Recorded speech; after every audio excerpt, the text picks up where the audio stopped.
Revolver Rita ఎలా ఉందో తెలుసుకుందాం. మొబైల్ మసాలా వారి 3 ముక్కల్లో చెప్పాలంటేలో బ్యూటిఫుల్ యాక్ట్రెస్ కీర్తి సురేష్ నటించిన ఒక క్రైమ్ కామెడీ మెప్పించిందో లేదో తెలుసుకోవాలంటే ముందుగా మొదటి మాట పదండి.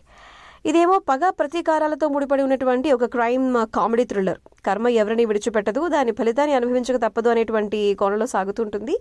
హీరోయిన్ కుటుంబంలో జరిగినటువంటి ఒక అన్యాయానికి కాలం కర్మ రూపంలో తీర్చుకునేటువంటి అవకాశం ఎలా వచ్చింది అనేటువంటి ఇంట్రెస్టింగ్ కథాంశం అనమాట. నెంబర్ 2, లైన్ వింటేనేమో కథ ఇంట్రెస్టింగ్గా అనిపిస్తుంది, కానీ తెరపై ఆవిష్కరించిన విధానం మాత్రం మెప్పించదని చెప్పాలి.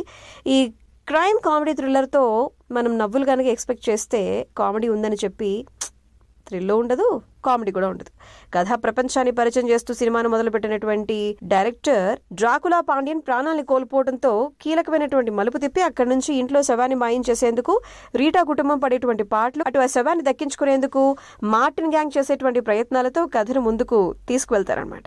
సో ఫైనలీ చెప్పాలంటే గనక స్టోరీలను అర్థమైపోయింది కాబట్టి కీర్తి సురేష్ పర్ఫార్మెన్స్ కోసం సెకండ్ హాఫ్ నుండి కొన్ని థ్రిల్లింగ్ మూమెంట్స్ కోసం ఈ సినిమాని చూడొచ్చు. కాకపోతే కథలో కొత్తదనం ఖచ్చితంగా ఉండదు, కొంచెం సాగదీసిన సన్నివేశాలు ఇబ్బంది పెట్టేస్తాయి. కొంచెం మిస్ఫైర్ అయిన ఈ రివాల్వర్ రాని ఏదైనా సినిమా చూడాలి కానీ ఏం లేవుగా చూడడానికి అనుకుని చూద్దాం అనుకుంటే చూసేయచ్చు. RG Sunitha rating 2 stars.